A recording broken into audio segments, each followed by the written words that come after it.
Nchimbi, Makamu wa Rais wa Jamhuri ya Muungano wa Tanzania Mheshimiwa Dr. Mwigulu Lameck Nchemba, Waziri Mkuu wa Jamhuri ya Muungano wa Tanzania Mheshimiwa Spika Azan Zungu, na mbunge wa Ilala ambaye nabeba jiji letu la Dar es Salaam, Waheshimiwa mwenyekiti wa Baraza la Wazee la Dar es Salaam kakaangu Salum Matimbwa, na wazee wote wa mkoa wa Dar es Salaam, waheshimiwa mawaziri na manaibu mawaziri mliopo nasi. Kabla ya mawaziri, nitambue uwepo wa uongozi wa Chama cha Mapinduzi pamoja na vyama vingine vya siasa kama wapo. Nirudi tena kwa mawaziri na manaibu mawaziri, katibu mkuu kiongozi na viongozi wote wa serikali mliopo, waheshimiwa wakuu wa vyombo vya ulinzi na usalama mkoa wa Dar es Salaam, ndugu wanahabari, wageni waalikwa, mabibi na mabwana, asalamu alaykum. Tumsifu Yesu Kristo. Bwana Yesu asifiwe. Kwanza tuanze na shukrani kwa Mwenyezi Mungu kwa kutujalia leo pata fursa nyingine kuzungumza na wazee wa jiji hili la Dar es Salaam. Lakini la pili ni washukuru sana wazee wa Dar es Salaam. Nilipata taarifa kwamba Baraza la Wazee wa Dar es Salaam wanajiandaa kuwa na kongamano lao na waje na matamko ambayo watatuletea serikalini kuyafanyia kazi. Lakini nikasema ndio jukwaa hilo hilo na mimi nitapenda niwe nao, nizungumze nao na wenyewe wazungumze na mimi. Kwa nawashukuru sana kwa kuandaa jukwaa hili. Asanteni sana. Wazee wangu wa Dar es Salaam, kabla ya tarehe 29 Oktoba mwaka huu, siku ambayo ilikuwa ni siku ya uchaguzi kwa nchi yetu, ilikuwa ukitaja msamiati wa kisiwa cha amani kwa nchi nyingi au maeneo mengi ya ulimwengu, moja kwa moja mtu anapiga Tanzania ni moja katika nchi ambazo ni visiwa vya amani. Sifa hii ndio utambulisho wa nchi yetu hii ya kwanza duniani, pamoja na hulka yetu ya upole na ukarimu. Hiyo ndio inafanya Tanzania amani, hulka ya upole na ukarimu. Hiyo ndio sifa yetu kubwa ilikuwa Tanzania. Amani na umoja na utu wetu ndiyo vilitutambulisha siku zote, hata tukiwa nje. Wakiwa wanafunzi wanasoma huko, na tulipokuwa wanafunzi tunasoma huko. Ukijisema Mtanzania ndani ya ukumbi, kuna Mtanzania atakuja kukufuata bila kujali umetoka wapi, dini yako nini, kabila lako gani. Anakuja kukufuata, mnachapa Kiswahili chenu, mnaendelea na udugu unaanza hapo. Hiyo ndio sifa yetu.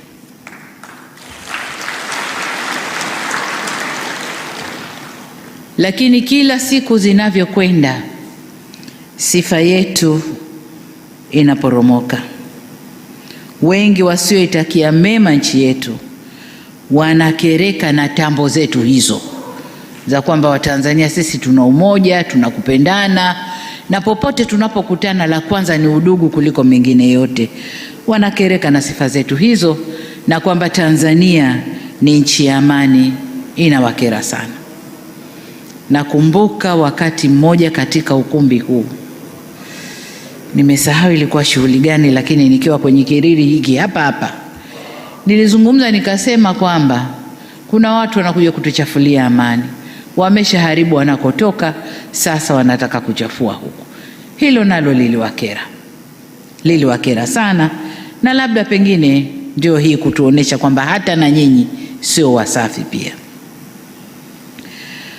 Sasa niseme tu kwa ufupi kwamba vurugu zilizotokea tarehe 29 zikaendelea na 30 si desturi wala utamaduni wa Watanzania, si desturi wala utamaduni wa nchi yetu wala watu wetu. Kila aliyeumia au kupoteza maisha ni Mtanzania mwenzetu mwenye haki sawa na wengine. Hakuna mtu aliye juu ya mwingine. Haki ya kuishi na haki ya kuwa huru ni tunu zetu wote wa Tanzania. Kwa hiyo hakuna sababu ya Watanzania kuumizana na kunyimana uhuru. Inatia uchungu kuona wachache walioratibu fujo zile wakitaka Watanzania wenzao wawe kafara kwa malengo yao ya kisiasa yaliyojaa ubinafsi. Tofauti na siasa, yani malengo yao ni tofauti na siasa iliyopo, lakini kwa sababu zozote zile hatukupaswa kuvuruga amani ya nchi yetu wala kusababisha vifo kwa watu wetu. Sasa kwa wale walioondokewa na ndugu zao na watoto wao na jamaa zao, natoa tena pole kwa sote. Si msiba wao peke yao, ni wetu wote, kwani damu ya Watanzania ni damu yetu sote. Tanzania mmoja akiumia, tumeumia wote. Kuondokewa na Mtanzania mmoja, tumeondokewa wote. Kwa hiyo tuwe pole wote. Kama alivyosema kaka yangu Salum Matimbwa hapa kwamba katika kipindi hiki ambacho mmeniamini kuongoza nchi, nimeshazungumza na wazee mara mbili. Mara ya kwanza niliongea na wazee wa Dar es Salaam mwanzo, nadhani ilikuwa mwaka 2021 mwisho au 22. Lakini mara ya pili niliongea na wazee wote wa Tanzania, wawakilishi wao pale Dodoma muda mfupi kabla uchaguzi. Leo ni mara yangu ya tatu na ya kwanza katika muhula wa pili wa awamu ya 6. Nimeona niongee nanyi kutokana na yaliyotokea katika nchi yetu. Kwa nikaona vyema kuendeleza utamaduni wa viongozi wetu waliotutangulia kwamba yakitokea mambo makubwa ndani ya nchi hupita na kuongea na wazee. Kwa nami nataka niendeleze utamaduni huo kwa kupitia wazee wa Dar es Salaam, nizungumze na taifa. Na hii ni kutokana na upekee wa jiji la Dar es Salaam. Dar es Salaam kama lango kuu la kuunganisha Tanzania na nchi nyingine tunazopakana nazo, lakini hata Afrika kati na kusini ni rahisi kufikiwa kwa kupitia Dar es Salaam. Lakini vile vile nimekuja kuzungumza nanyi kama Rais wa Jamhuri ya Muungano wa Tanzania, vile vile nikiwa mdogo wenu, wengine dada yenu, vyeo vyovyote vile nimeona nije nizungumze naye. Na wengine ni mwanafunzi wenu. Kuna walimu wangu kati ya wazee hapa, walimu wetu kwenye serikali walivyokuwa wakiongoza nasi tumefuata, walimu kwenye maeneo mbalimbali. Kwa hiyo mlioyafanya nasi tumefuata hatua zenu. Lengo ni kusikia ushauri wenu, lakini pia mnisikie nami. Ndugu zangu wazee wa Dar es Salaam, baada ya kuapishwa nimezungumza na wananchi. Hii ni mara yangu ya 4. Nimezungumza kupitia hotuba ya siku ya kuapishwa. Nimezungumza kupitia hotuba yangu bungeni. Nimezungumza kupitia siku ya kuapisha mawaziri wa serikali hii, lakini pia nilizungumza siku ya kuzindua tume niliyounda kufanya uchunguzi wa haya yaliyotokea. Hotuba zote hizo haziwezi kuondoa wala kukwepa umuhimu wa kuzungumza nanyi wazee wa Dar es Salaam, na ndio maana niko hapa leo.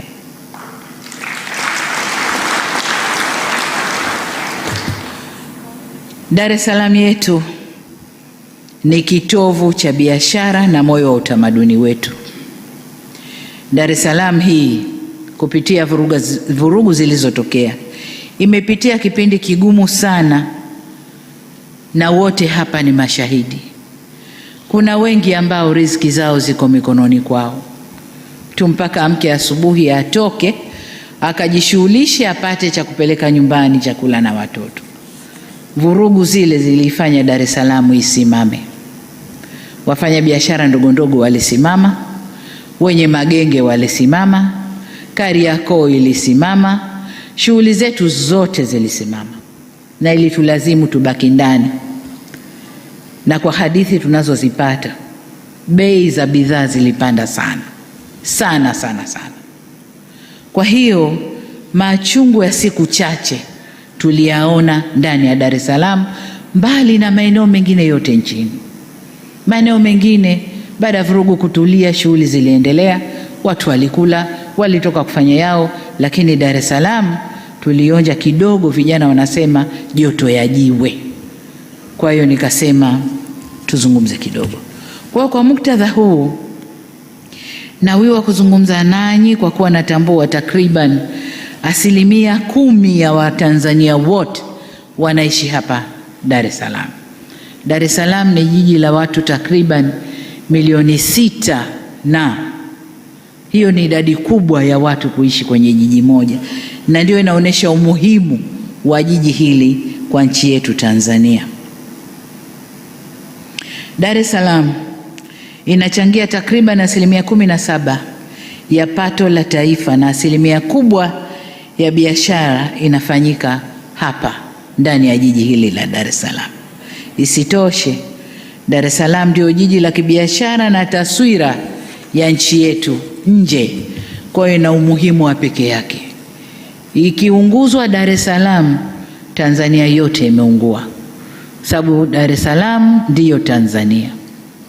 Hakuna kabila lolote ambalo haliko hapa Dar es Salaam. Watu wa mikoa yote ya nchi hii wako hapa Dar es Salaam. Watu wa dini zote wako hapa Dar es Salaam. Kwa hiyo Dar es Salaam ndiyo Tanzania.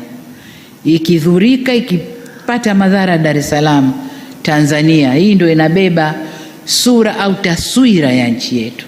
Chochote kitakachoripotiwa vibaya Dar es Salaam kinachukuliwa Tanzania, ndio iko katika hali hiyo.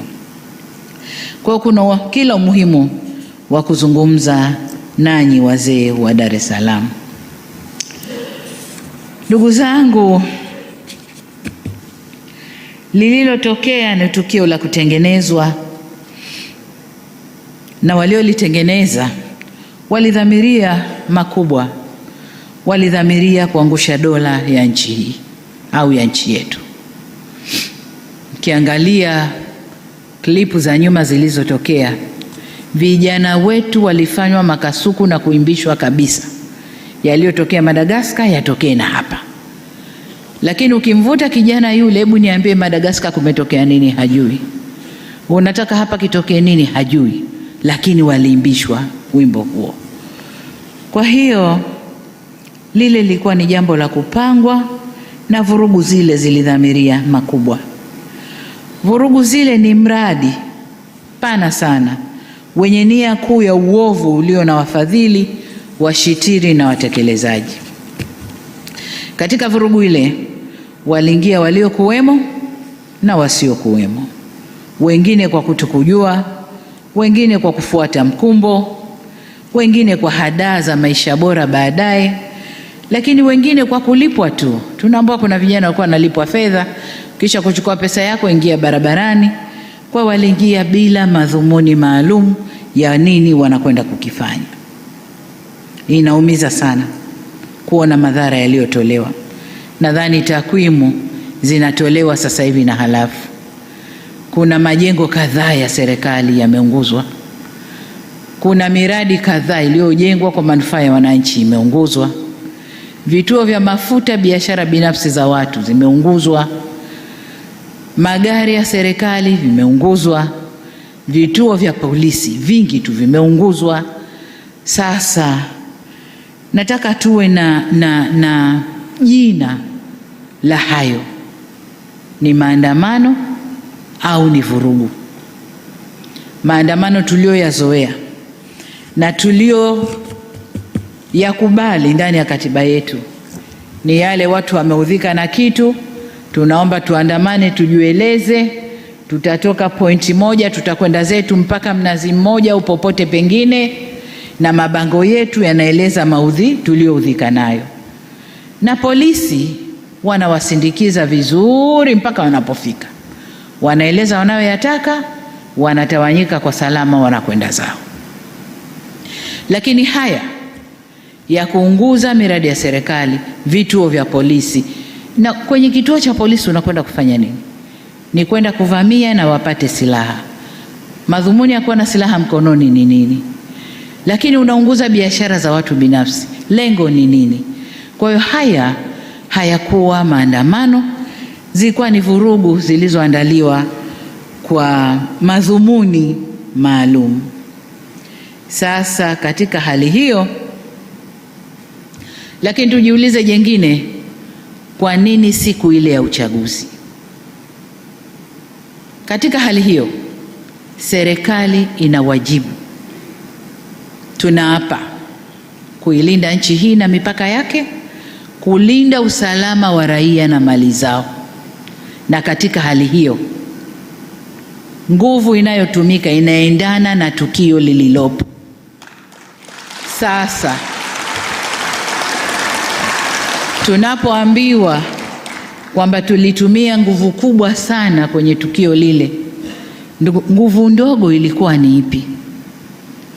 Ilikuwa tuwaangalie waandamanaji waliojiandaa kufanya mapinduzi mpaka wafanikiwe? Hapo patakuwa pana dola kweli? Dola haiko hivyo, na hayapo Tanzania peke yake. Tulishashuhudia kwa wenzetu, waandamanaji wengi wanaingia njiani, na wakiingia njiani, serikali ikiona huu uandamanaji unakwenda pasipo, wanaweka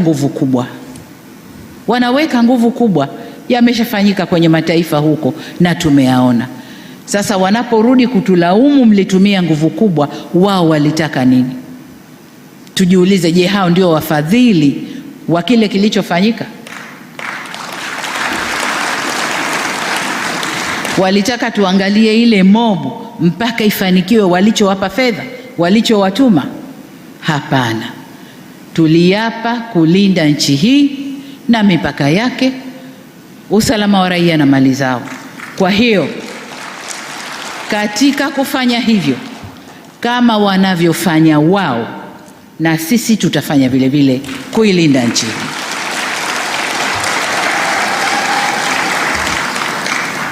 Kwa nini siku ya uchaguzi? Siku ya uchaguzi kwa sababu walishajua kuna ushindi mkubwa wa Chama cha Mapinduzi. Kuna ushindi mkubwa wa Chama cha Mapinduzi. Waangalie kampeni zetu tulizozifanya, waangalie watu walivyotuitikia, waangalie kazi tulioifanya ndani ya miaka 5 iliyopita. Walijua, na wapinzani wetu walikataa kuingia, hawakuzuiliwa na mtu, walikataa wenyewe kuingia kwa sababu walishajua wasingefanikiwa, walishajua aibu ingewapata kwa kazi iliyofanyika na mwitikio wa wananchi kwa Chama cha Mapinduzi. Aibu ingewapata, na ndio maana wakakataa kuingia kwenye uchaguzi. Lakini wanayageuza, serikali imewazuia kuingia ndani ya uchaguzi. Lini tuliwazuia? Na yafafanua haya, ndugu zangu wazee wa Dar es Salaam, muijue hali halisi. Inawezekana katika vikao huko mnayasema ambayo hamna na taarifa nayo kamili. Hatujawazuia, na katika taarifa zinazotolewa na waliokuwa huko lakini wakaamua kurudi kwamba hawaridhishwi na yanayotokea, wanatuambia walikaa vikao na wakaamua tusiingie, tutakwenda kupata aibu. Lakini kwa kuficha aibu ambayo wangeipata, wamezusha hili lililotokea. Kwa nini siku ya uchaguzi? Haki gani inadaiwa siku ya uchaguzi? Kama kuna haki yoyote inadaiwa, hakuna siku nyingine, hakuna njia nyingine ya kudai hiyo haki mpaka yafanywe yale yaliyofanywa. Ni maswali ya kujiuliza. Lakini katika hili tunaambiwa kuna waratibu ambao wanaishi nje ya nchi, Wengine tunawajua, wengine hatuwajui. Tunaendelea kujifunza na kuwatafuta, tuwajue tu ni kina nani. Sasa hebu watu wote hapa chini ya miaka 50 wasimame. Watu chini ya miaka 50 wasimame. Aha. Kwa hiyo wengi waliosimama hapa naona ni mawaziri wangu, wengi chini ya miaka 50. Haya, kaeni.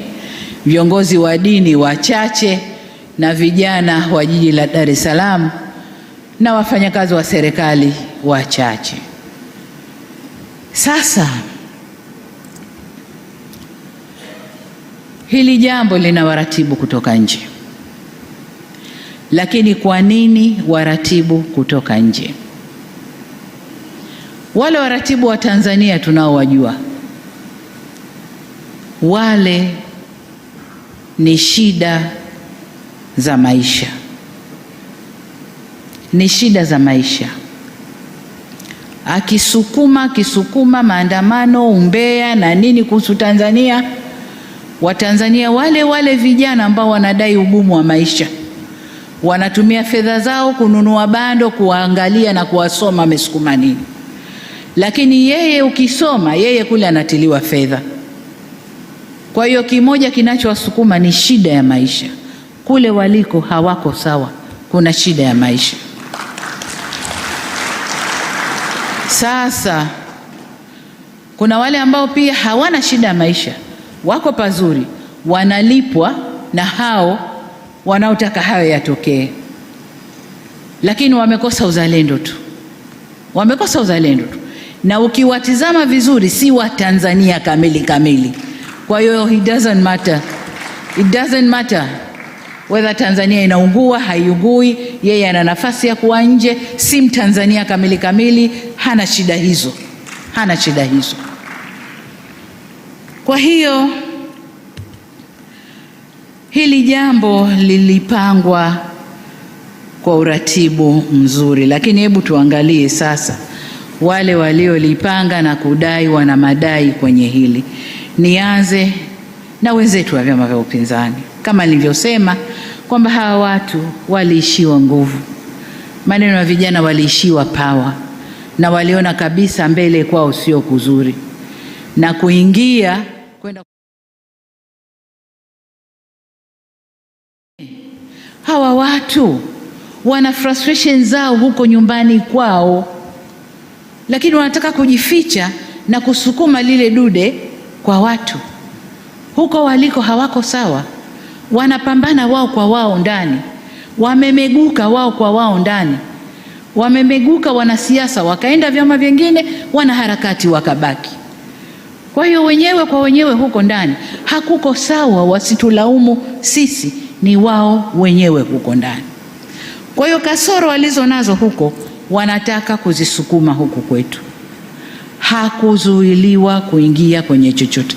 Ni hawa ambao mwaka 2020 mpaka 2023 nilifanya kazi kubwa ya kuzungumza nao, nikanyoosha mkono wa rehema, njoni nyi wa Tanzania, njoni tukae tuzungumze yetu, twende vile tunavyotaka.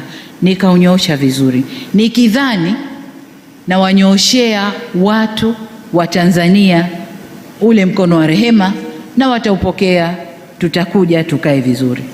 Ni hawa niliowakuta nje wanasafa, hawana shilingi mkononi, wakaomba sana kuja kuniona, nikawapokea, tukazungumza, hawana hata shilingi.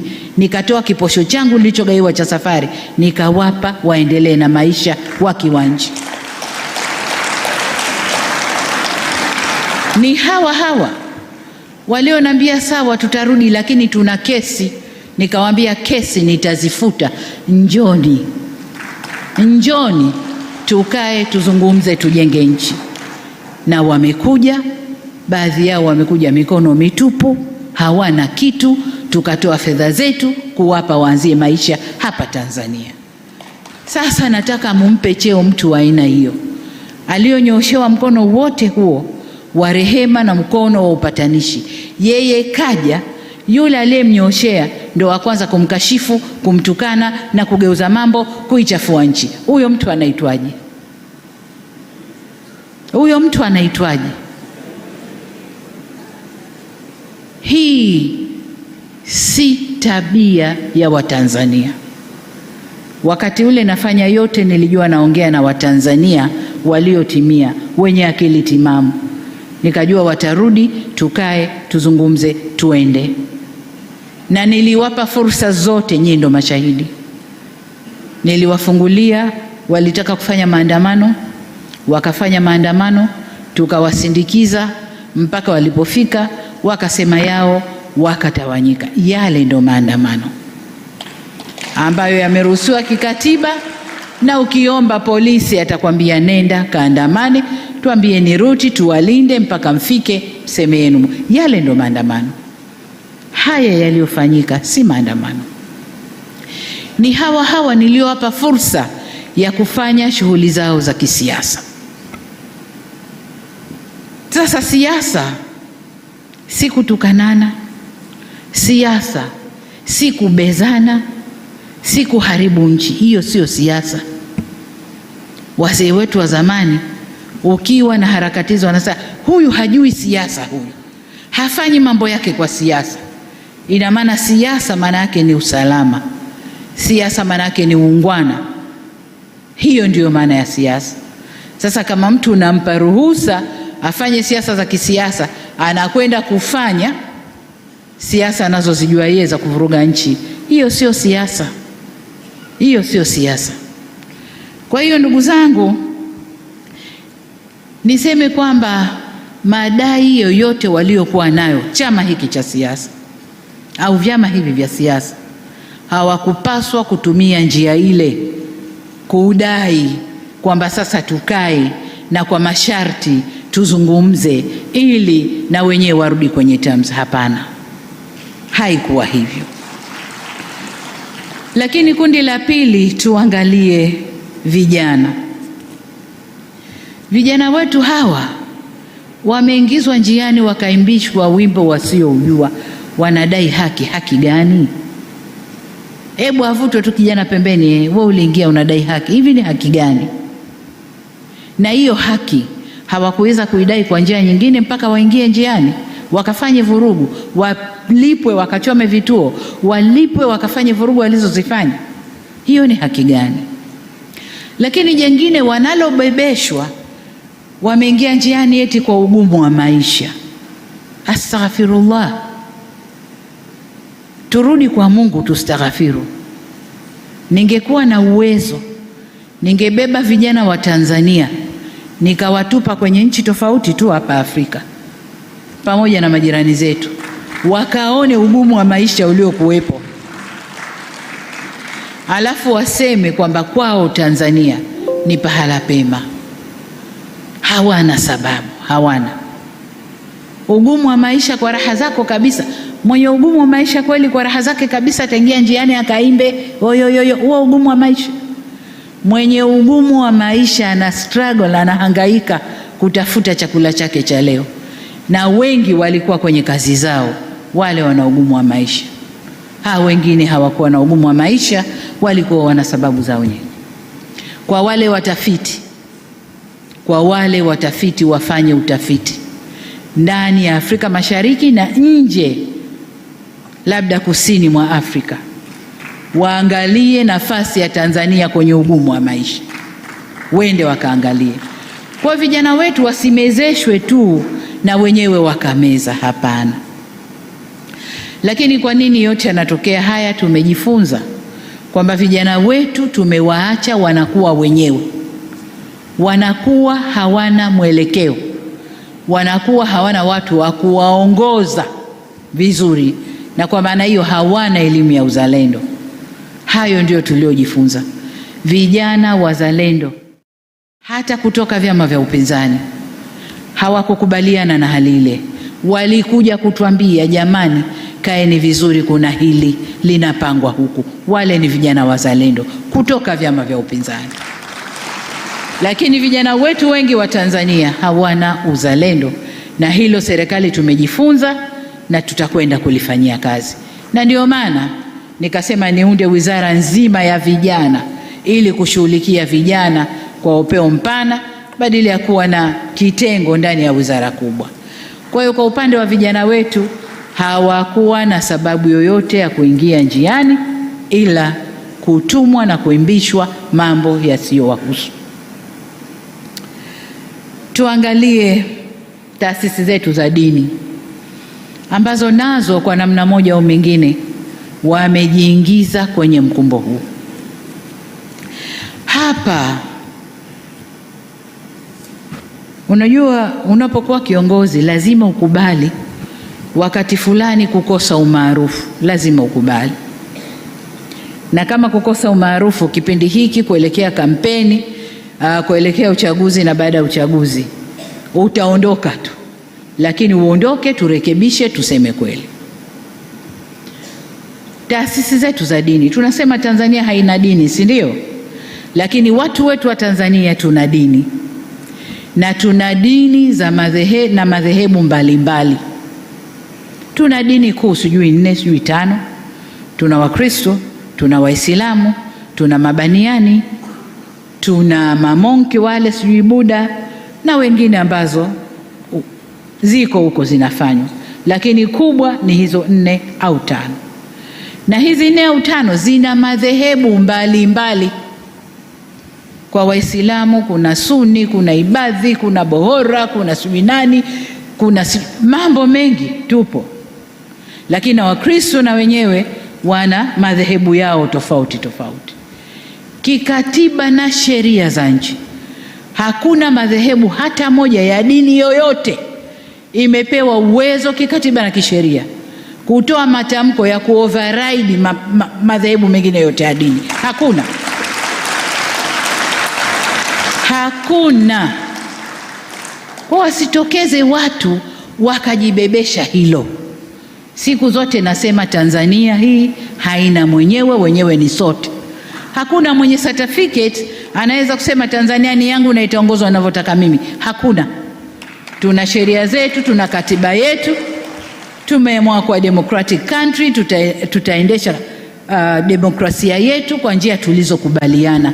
Lakini viongozi wa dini, msijifishe majoho ya kwamba nyinyi ndio mnaweza kuoverrun nchi hii. Hakuna. Hakuna. Tutakwenda kwa katiba na sheria ya nchi hii. Hatutaendeshwa na madhehebu yoyote ya dini. Madhehebu ya dini na wafuasi wao. Ubora wa dini uko mioyoni kwetu. Wale wanaoamini ndio wanajua ubora wa dini yao. Hakuna overriding hapa kwamba mimi dini yangu ndio ita override Tanzania na tamko nikilitoa ndio hilo hilo, na hata wenyewe wanatofautiana. Mimi toka nimekaa matamko 8 yametolewa na teke 8, lakini ukenda chini chini wenyewe wanapingana, matamko yale hayafanyi kazi vizuri, wenyewe wanapingana, kwa sababu waliosimama kwenye mstari wa haki wanaona ile ni batili inayofanyika. Kwa hiyo waliosimama kwenye mstari wa haki hawaungani nao, wanaona ni batili iliyofanyika. Kwa niseme kwamba Tanzania yetu ni nchi ya umoja, nchi ya ushikamano, amani na utulivu ndiyo ngao zetu. Tusivurugwe ndugu zangu kupitia milengo yetu ya dini, milengo yetu ya siasa, milengo yoyote ile. Hatupasi kuivuruga nchi hii, hatupaswi. Hata kama aliyepo juu ya serikali humtaki, kuna muda. This is a democratic country. Huyu mtu ataendesha mpaka wakati huu, kafanya makosa, semeni makosa yake. Kosa la serikali ya awamu ya 6 kueneza huduma bora za afya Tanzania, hilo kosa letu. Kosa letu kueneza huduma bora, mashule mazuri mpaka kule vijiji, hilo kosa letu. Kosa letu kukuza uchumi wa Tanzania ukakuwa mpaka tukasifiwa duniani, hilo kosa letu. Kosa letu ni kufanya Tanzania iwe nchi ya salama, ikalike na watu wafurahi, hilo ndo kosa letu. Kosa letu ni nini? Kama mtu hampendi anayeongoza, Tustahamili tu. Mioyo yote imeumbwa na stahamili. Demokrasia ipo, ataongoza ataondoka. Kwani wote walioongoza kutoka mwanzo mpaka leo awamu ya 6 wote walipendwa na kila mtu? Nchi ilivurugwa. Sasa kama humpendi Samia, hakuna sababu ya kuvuruga nchi. Kama humpendi kwa alivyo, humpendi kwa dini yake, humpendi kwa alikotoka, hakuna sababu ya kuvuruga nchi. Katiba yetu, sheria zetu zipo. Nchi hii inaongozwa kwa katiba na sheria zetu. Hakuna sababu ya kuvuruga nchi, ndugu zangu. Kwa hiyo niwaombe sana, zile sumu zinazotiwa huko, mnapotiwa sumu tumieni akili zenu. Najua hakuna eneo baya la kumpata mtu kama dini. Unapomkamata mtu kwenye dini na ukamlisha ubaya wa mtu kwenye dini, unajenga chuki ya ndani ya moyo kuliko wanasiasa. Wanasiasa wakimharibu mtu, wanamharibu mtu kichwani. Kichwa hakiweki. Akija mwingine na zuri, ile baya litaondoka, zuri litaingia. Lakini ndani ya moyo likiingia, limeingia. Kwa hiyo viongozi wetu wa dini, kaeni kwenye mstari wenu. Dini zetu zote zinasema kila mamlaka imeletwa na Mungu. Kila mamlaka imeletwa na Mungu. Iwe kwenye mamlaka kuna mwanamke, iwe kwenye mamlaka kuna mwanamume, kila mamlaka imeletwa na Mungu. Na sababu ya Mungu kuleta mamlaka hayo, hakuna anojua duniani. Hakuna. Mungu peke yake ndo alikuwa anajua. Kwa nini Samia leo yuko hapa? Kwa hiyo niwaombe sana viongozi wa dini, tuvae majoho. Yale majoho yetu yaoneshe sura halisi. Hakuna kitabu chochote cha dini kimesema tutazitumia dini zetu kuvuruga nchi zetu. Hakuna. Ni utashi binafsi wa watu kwa ubaya wa nafsi zao. Kwa msivae majoho ya dini mkatengeneza utashi wenu binafsi kwa kupitia vivuli vya dini. Niwaombe sana viongozi wa dini, tusimame, tusivuruge nchi yetu. Tusivuruge nchi yetu.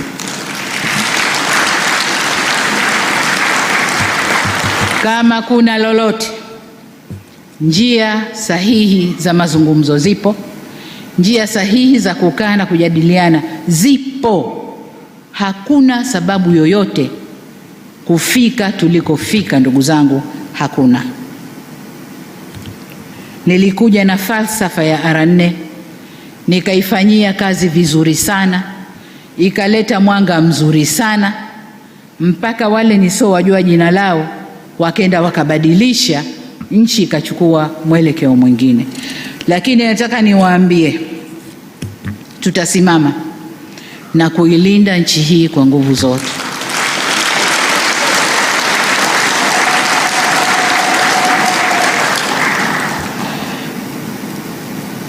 Nasema yaliyopita si ndwele, tugange yajayo. Kama madai ya wenzetu ni katiba, hakuna aliyekataa kurekebisha katiba ya nchi hii. Hakuna. Mnakumbuka niliunda tume ya haki jinai, ikaenda ikasoma Tanzania nzima na wakaniletea haya ndio wanayoyaona Watanzania. Na katika kuyatekeleza kuna ya muda mfupi, muda wa kati na muda mrefu. Na ya muda mfupi na muda wa kati mengi, 90% tumeyatekeleza. Lililobaki la muda mrefu lilikuwa ni la katiba, marekebisho ya katiba. Na lenyewe nikasema tutalitekeleza. Na mkisoma ilani ya uchaguzi ya Chama cha Mapinduzi, nimesema ndani ya siku 100 nitaunda tume ambayo itafanya kwanza maridhiano, halafu tuingie kwenye mchakato wa katiba. Mnaendaje kwenye kurekebisha sheria za nchi wakati huku mko vipande vipande? Lazima mrudi kwanza, muelewane, mtambue uko mbele tunalenga kitu gani, njia yetu ni ipi, ndio mnatunga katiba yenu. Kutokana na haya tuliyokubaliana, sasa katiba iseme 1, iseme 2, iseme 3, iseme 4. Lakini mtakwenda moja kwa moja watu wote, kila mtu kavimba machavu, mnaunga katiba ipi itaungwa hapa? Nimesema kwanza turidhiane, na kwa sababu wamechafua nchi, nilichofanya mwanzo ni kuunda tume ya kuangalia undani wa hili jambo. Nimewapa miezi 3 waangalie kwa undani, watuletee taarifa. Yaliyojiri ni haya, tofauti ziko hapa, hapa palitokea si haki, hapa palikuwa na haki. Tukisha kuyajua hayo, tunakaa sasa, haya tulioletewa ni haya, njoni kamati ya maridhiano, piteni sasa, tofauti ni hizi, matatizo ni haya, piteni sasa kwa makundi mbali, wakwambieni haya tunakwenda nayo vipi. Hiyo sasa ndio tume ya maridhiano. Baada ya hapo tunakaa kuunda katiba yetu. Hakuna aliyekataa. Leo wanasema wameingia njiani, wameharibu nchi, wanadai katiba. Katiba iko wapi? Inaning'inia wapi? Tuipachue tuwape? Katiba ni mchakato, ni process. Tunaanza hili, tunakwenda hili, tunakwenda hili. Sasa katika vile visingizio vya kuepuka na aibu ya kushindwa kwenye uchaguzi, wanaweka visingizio. Visingizio vyote hivi vinaungwa mkono na nje. Hawana hata aibu. Nje huko wanakaa, Tanzania ifanye 1, ifanye 2, ifanye 3, halafu ndiyo itakuwa hivi. Who are you?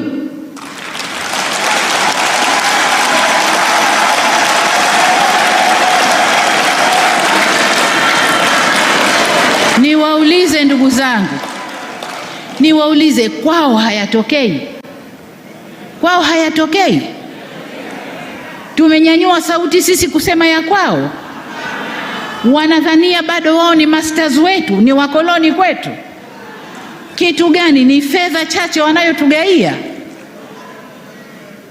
ni fedha chache wanayotugaia, na fedha yenyewe sasa hivi haipo. Tunafanya biashara, wao wapate na sisi tupate, ndipo tunaposimamia.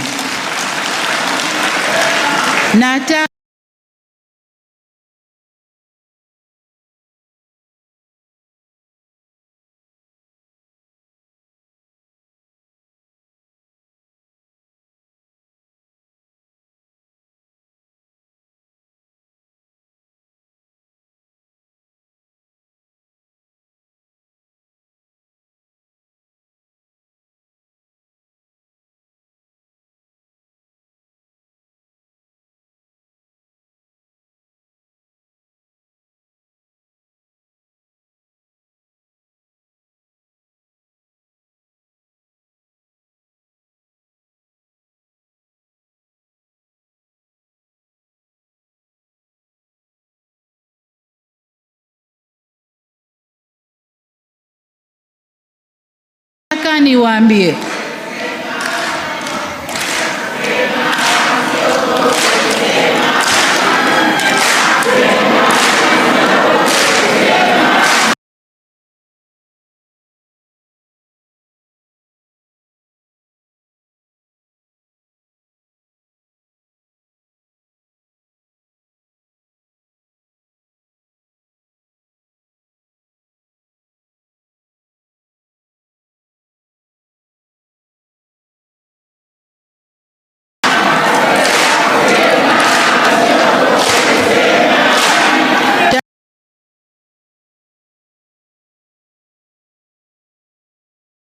Tanzania oye! Haya, tukae ndugu zangu.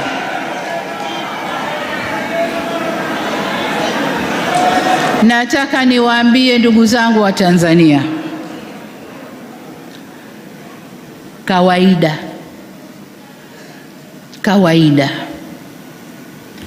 mwanamke mzuri ndio anayepiganiwa. Uongo kweli?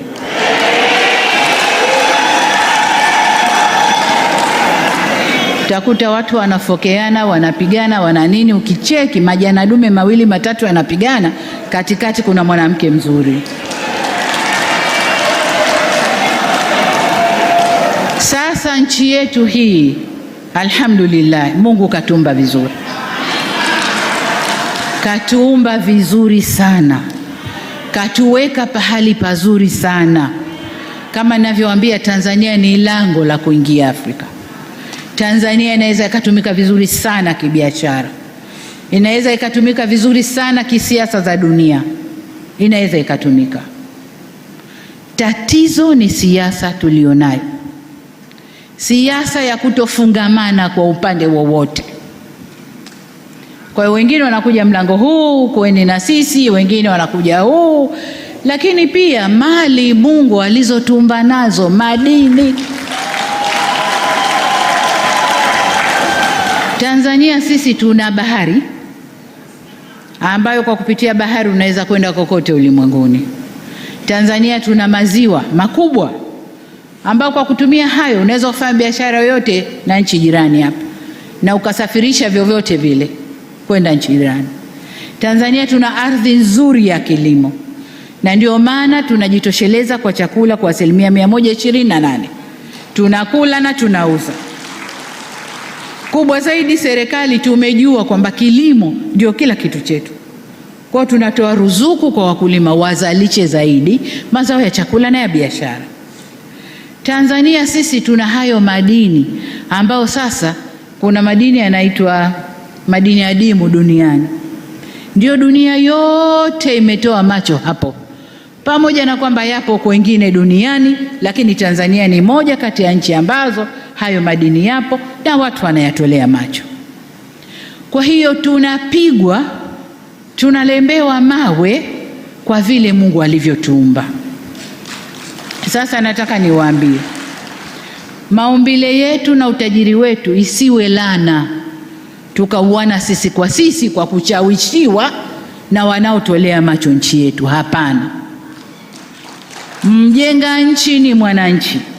Huu ni wakati wa Watanzania kushikana, ndugu zangu, na kujua kwamba yaliyoumbwa na Mungu hapa kwetu ni yetu, ni yetu. Na haya Mungu alitupa makusudi kuinyanyua nchi yetu, kuinyanyua nchi yetu.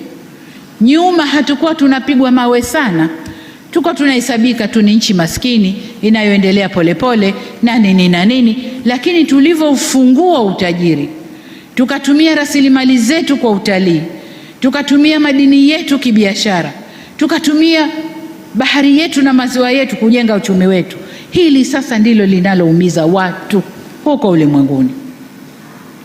Kwa hiyo huu si wakati wa kukaa tukanyosheana kidole sisi kwa sisi. Tanzania ni wakati wa Tanzania kushikana, tukasema Tanzania ni yetu, Mungu aliiumba hapa kwetu na lazima itufaidishe sisi wa Tanzania.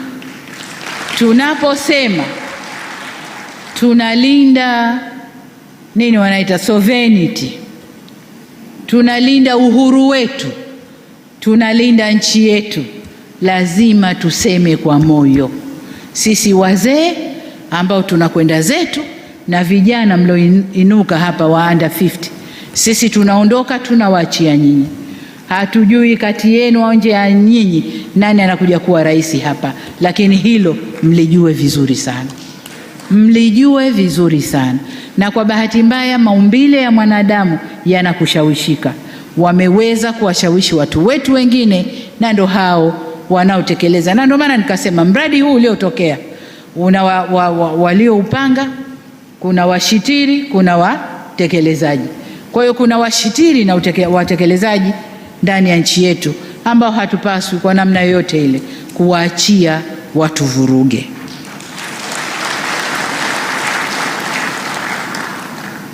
Ndugu zangu, nilisema aliyopita si ndwele, tugange yajayo.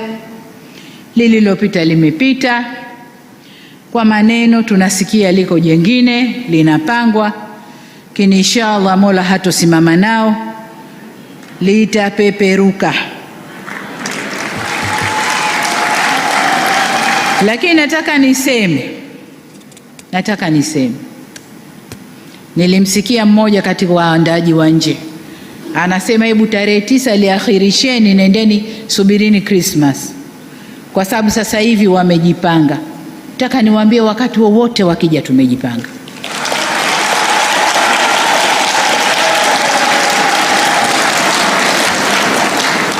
wakati wowote wakija, tumejipanga.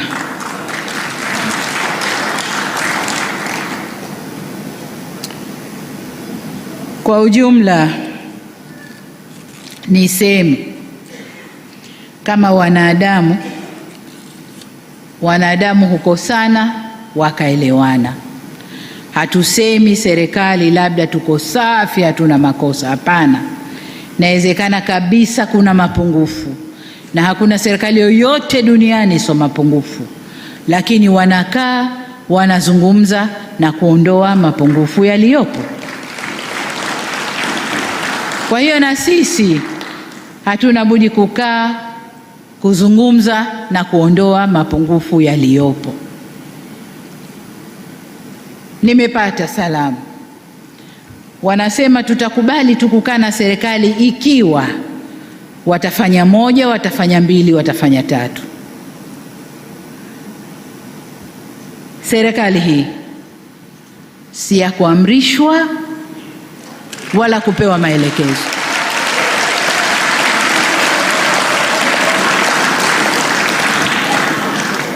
Tumewataka wenzetu tuzungumze, waje kwenye meza tuzungumze, na nimepata salamu za wengine wanaowapa nguvu.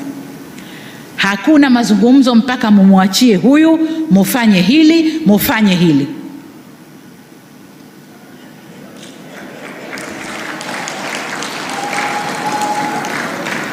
Hiyo inatokea ndani ya nyumba tu, ndani ya nyumba tu. Baba ukeshamkera mama, ukimrudia jioni akwambia sitaki mpaka ufanye hili na hili, na utafanya ili maridhiano yaende. Uongo kweli? Sasa serikali haipewi masharti hayo. Serikali haipewi masharti hayo. Labda serikali ya wanafunzi kwa walimu wao, hilo linakuwa. Serikali ya wanafunzi, hamtapata hili mpaka mfanye hivi, wanafunzi watafanya. Lakini sovereign state yenye kujielewa na kuendesha mambo yake,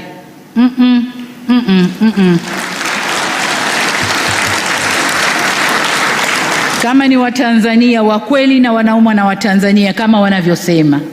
Maana mara nyingi wanasema tunasema kwa ajili ya wananchi. Unajiuliza wepi?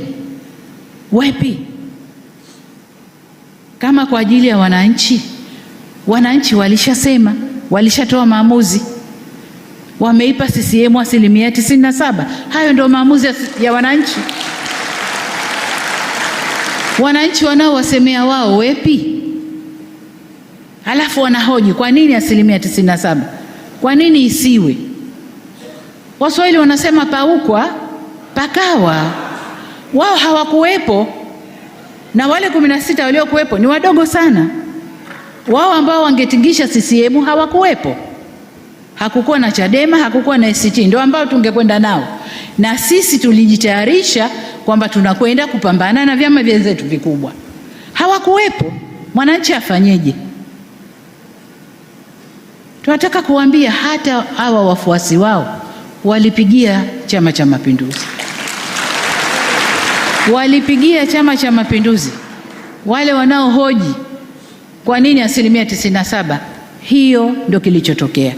Ni 97% ya waliopiga kura, sio ya Watanzania wote. Ya waliopiga kura ni 97%. Kazi imefanyika, kampeni imefanyika, na watu wameelewa, wamepiga kura.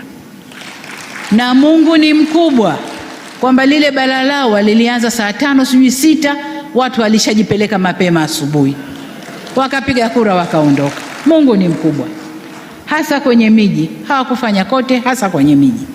Kwa hiyo ndugu zangu, sisi ni Watanzania. Tanzania itajengwa na Watanzania.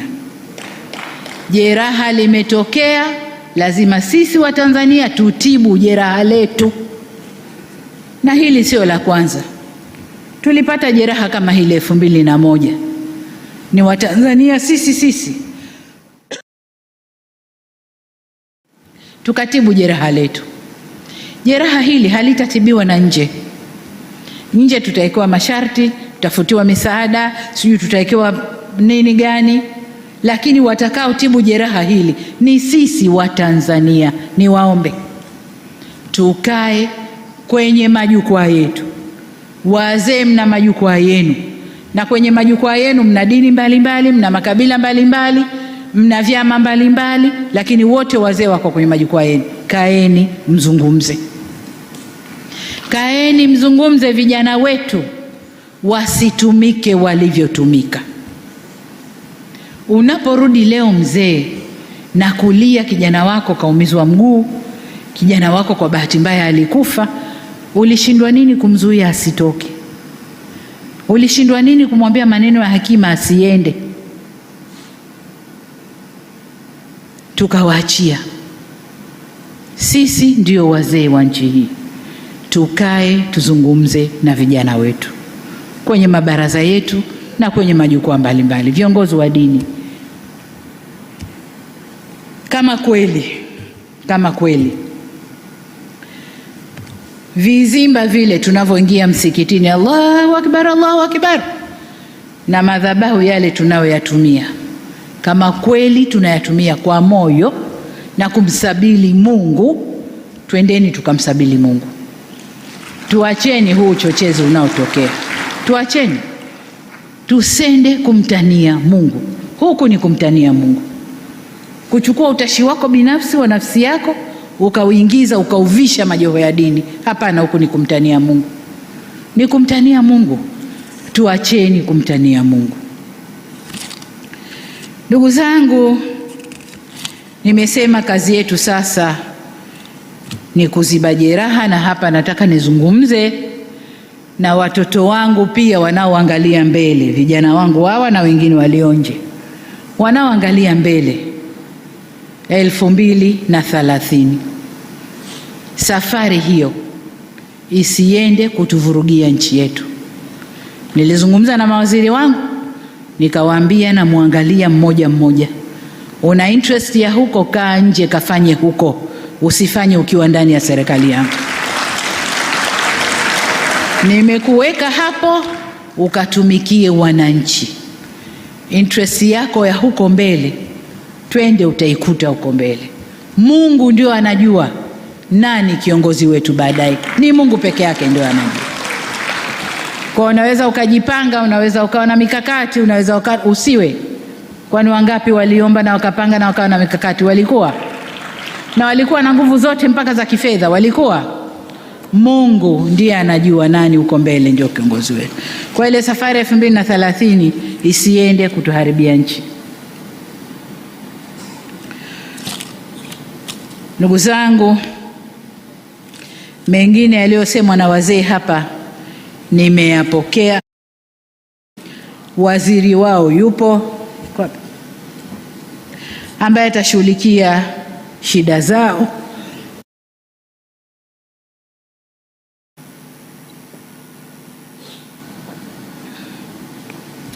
Na mimi katika ziara zangu kote Tanzania, nikifika ndani ya mkoa, la kwanza ni kuonana na wazee wa mkoa ule kote. Toka niko makamu wa rais mpaka nimekuwa rais, huo ndio mtindo wangu. Nikifika ni kuonana na wazee wa mkoa. Tatizo hapa linakuja, Dar es Salaam ni mji. Kwa hiyo ukiwa Dar es Salaam unajisi niko Dar es Salaam makao makuu. Ukiwa Dodoma niko Dodoma makao makuu. Lakini ukifanya ziara mikoani huko, nikifika la kwanza ni wazee, nasikiliza shida zao, nasikiliza maoni yao, yote tunayajua na tunapeleka wizarani kwao ili yafanyiwe kazi. Na katika tunayoyafanyia kazi ni hiyo, kujua kwamba kila tunapozeeka na miili yetu nayo inahitaji haja maalumu ya matibabu. Kwa hilo nalo tumelishughulikia. Ndugu zangu, baada ya kusema hayo, niseme tena kwamba kuna madai ya haki, lakini haki huja baada ya wajibu. Fanya wajibu wako, udai haki. Lakini pia katika kudai haki tumekubaliana njia za kudai haki. Sasa timiza wajibu wako, useme mimi nimetimiza wajibu wangu, lakini haki hii sikuipata. Kwa hiyo nenda kwenye vyombo vinavyotoa haki, uende ukadai haki yako. Japo wanasema haki haiombwi, hudaiwa. Sio madai haya waliofanya wenzetu, hapana. Tumeweka vyombo vya madai ya haki. Kwa hiyo wale wote wenye madai ya haki, tutimize kwanza wajibu wetu, halafu twende tukadai haki zetu. Nimesema jenga nchi ni mwananchi. Kwa hiyo sisi ndio wananchi wa Tanzania. Uwe unatambua uwepo wa serikali hii, uwe hutambui uwepo wa serikali hii, serikali ipo, inaendesha Tanzania, na sisi ndio wananchi wa Tanzania tunaotakiwa kusimama, kushikana, kufanya umoja wetu, kuweka nguvu kwenye amani na utulivu wa nchi yetu. Tanzania oye! Ndugu zangu, kaka zangu, dada zangu na wadogo zangu, niwashukuru sana kwa nafasi hii mlionipa. Niwashukuru kwa jukwaa hili mliloliandaa. Nimewasikia, mmetusikia. Nataka niwaambie, wakati wowote mna haja ya kuonana na mimi, basi mimi niko tayari, kama Samia, kama Rais wa Jamhuri ya Muungano wa Tanzania, kama Amiri Jeshi Mkuu wa nchi hii. Niko tayari kuonana nanyi wakati wowote. Kama nina kazi nitawaambia kipindi hiki nina kazi, tufanyeni kipindi hiki, lakini niko tayari kwa mazungumzo. Asanteni sana. Naomba kwa heshima na taadhima wote tusimame, piga makofi mengi kwa Mheshimiwa Rais. Mheshimiwa Rais Dr. Samia oye! Tanzania oye! Amani, umoja na mshikamano oye! Haya, Mheshimiwa Rais, hakika wazee wamekusikia, hakika taifa limekusikia.